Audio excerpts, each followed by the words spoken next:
Assalamualaikum warahmatullahi wabarakatuh. Salam sejahtera untuk kita semua.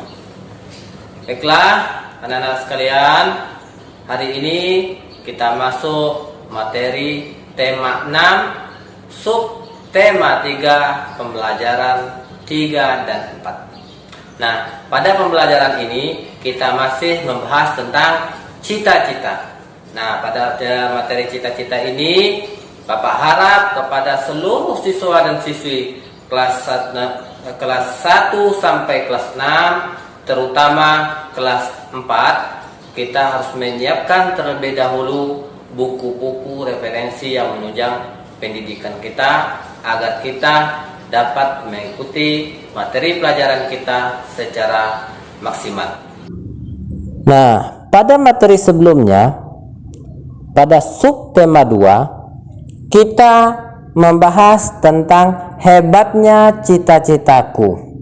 Nah, sekarang pada subtema 3 kita akan membahas tentang giat berusaha meraih cita-cita. Jadi pada subtema 3 ini bagaimana kita harus giat menanamkan niat agar kita dapat meraih sebuah cita-cita. Nah, pada pembelajaran 3 dan 4 ini kita akan mempelajari materi bahasa Indonesia, IPS, dan PPKN. Nah, sekarang mari kita perhatikan gambar berikut ini. Nah, gambar berikut ini adalah langkah-langkah kiat sukses atau giat sukses. Nah, agar kita kiat dalam sukses, kita harus menanamkan sifat niat, rencana, keterampilan, dan perjuangan. Jadi segala sesuatu apapun yang kita citakan harus memiliki niat. Di samping niat, kita harus sabar, rajin, dan konsisten. Apapun niat kita, apapun cita-cita kita. Saya bercita-cita ingin menjadi seorang arsitek. Itu adalah niat. Selanjutnya rencana. Bagaimana yang dikatakan rencana dalam kiat sukses? Nah, apabila saya sudah menjadi arsitek, saya akan membangun sebuah jembatan. Nah, itu adalah rencana. Selanjutnya ada keterampilan. Nah, jika kita sudah menjadi arsitek, contohnya kita harus memiliki keterampilan, ya. Bagaimana cara membuat sebuah jembatan yang lebih bagus daripada jembatan-jembatan lainnya, jembatan yang unik, kuat, dan kokoh. Itulah yang namanya keterampilan, kemampuan yang kita miliki dan kelebihan yang kita miliki. Selanjutnya perjuangan. Nah, bagaimana yang dikatakan perjuangan? Perjuangan ini sama dengan pengorbanan. Kenapa dikatakan pengorbanan? Kita mengorbankan waktu, tenaga, biaya. Kapan perjuangan ini? Saat inilah yang dikatakan perjuangan. Peserta didik atau anak-anak sekalian sekarang dalam masa perjuangan. Mulai dari sekolah. Nah, sekolah kalian mengorbankan waktu, mengorbankan tenaga, ya, mengorbankan biaya sampai perkuliahan, sampai tercapainya cita-cita. Nah, mudah-mudahan dengan 4 kiat sukses ini kita dapat tercapai cita-cita yang kita inginkan. Nah, selanjutnya mari kita lihat gambar berikut ini secara seksama.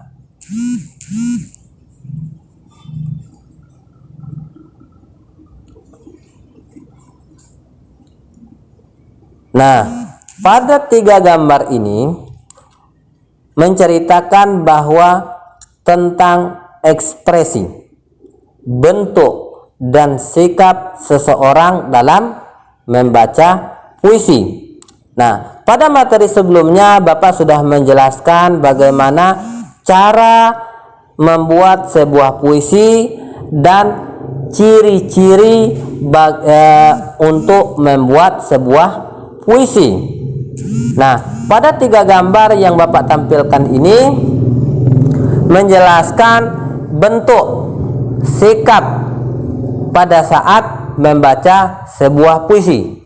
Nah, sekarang mari kita lihat kembali puisi tentang Mahapatih Gajah Mada. Nah, pada puisi Mahapatih Gajah Mada ini ya menjelaskan bagaimana cara kita membaca sebuah puisi, apa pesan amanatnya, dan bagaimana ciri-cirinya. Itu sudah tertuang dalam sebuah puisi yang ada pada layar kaca kalian. Nah, pada puisi ini dia menceritakan tentang sikap atau kisah kepahlawanan Mahapatih Gajah Mada. Nah, inilah Gajah Mada. Dia membangun bangsa ini dan menjaga persatuan dan kesatuan negara Indonesia. Nah, kenapa Mahapatih Gajah Mada ini membangun bangsa dan menjaga persatuan dan kesatuan negara kita? Karena negara Indonesia ini kaya akan sumber daya alam. Persebaran sumber daya alamnya banyak. Nah, mari kita lihat contoh persebaran sumber daya alam yang ada pada gambar berikut ini. Nah, gambar ini adalah gambar persebaran sumber daya alam yang tidak dapat diperbaharui.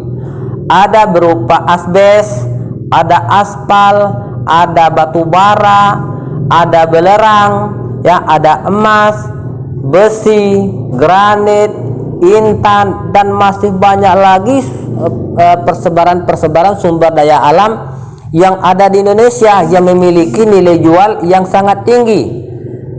Tetapi walaupun kita Indonesia ini memiliki banyak persebaran sumber daya alam, memiliki banyak sumber daya alam, berlimpah sumber daya alam, kita harus bisa dan tahu bagaimana cara pengelolaannya. Nah, itulah persebaran sumber daya alam. Nah, pada gambar ini menunjukkan bahwa sumber daya alam di Indonesia merupakan negara yang kaya akan sumber daya alam. Sumber daya alam sangat diperlukan untuk memenuhi kebutuhan hidup, baik itu sumber daya alam yang dapat diperbaharui maupun sumber daya alam yang tidak dapat diperbaharui. Sumber daya alam harus kita manfaatkan dengan baik dan dikelola dengan ilmu pengetahuan yang tinggi agar tidak salah cara pengelolaannya. Apabila kita salah dalam pengelolaan sumber daya alam, maka dapat merusak lingkungan. Nah, oleh karena itu, agar kita dapat memanfaatkan sumber daya alam, pengelolaan sumber daya alam dengan baik, kita harus memiliki ilmu pengetahuan yang tinggi sesuai dengan yang kita cita-citakan. Nah, sekarang mari kita lihat teks berikut ini. Nah, pada teks berikut ini dia menceritakan tentang sang arsitek. Nah, arsitek ini adalah sebuah cita-cita. Nah, pada tahun 1955 Presiden pertama Indonesia Insinyur Soekarno mengadakan sayembara membuat desain maket Masjid Istiqlal. Sebanyak 22 dari 30 arsitek lolos pada seleksi awal. Presiden Soekarno pun mengumumkan bahwa pemenangnya adalah seorang bernama Friedrich Silaban. Nah, jadi Friedrich Silaban ini adalah orang yang ditunjuk oleh Insinyur Soekarno sebagai arsitek pembuat Masjid Istiqlal. Nah, pada gambar ini, ya, pada gambar ini kita dapat mengetahui bahwa Friedrich Silaban ini adalah dia bukan berasal dari arsitek, tetapi dia memiliki cita-cita dan kemampuan atau keinginan yang kuat pengen menjadi seorang arsitek, sehingga Friedrich Silaban ini terpilih oleh Insinyur Soekarno untuk sebagai arsitek perancang Masjid Istiqlal. Nah, sekarang mari kita perhatikan gambar berikut ini. Nah, pada gambar ini ada gambar Masjid Istiqlal dan ada gambar gereja katedral. Ya, pada gambar ini ada gambar Masjid Istiqlal dan ada gambar gereja katedral. Nah, pada gambar ini jika kita lihat kembali cerita tentang arsitek Masjid Istiqlal dan gereja katedral ini dibangun secara berdampingan.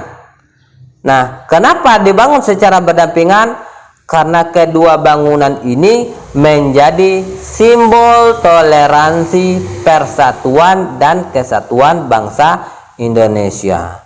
Jadi jika suatu saat ditanya apa simbol persatuan atau simbol toleransi, persatuan dan kesatuan bangsa Indonesia, simbolnya adalah Masjid Istiqlal dan gereja katedral.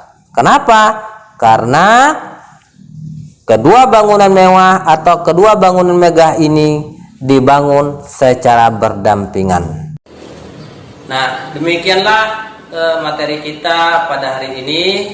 Mudah-mudahan apa yang Bapak sampaikan kita dapat memahami dan kita dapat selalu mengikuti pelajaran dengan baik. Dan jangan lupa kita selalu mematuhi protokol COVID-19, terutama 3M, agar kita selalu sehat, kuat dan terhindar dari berbagai jenis penyakit. Bapak tutup dengan wabillahi taufiq wal hidayah. Wassalamualaikum warahmatullahi wabarakatuh.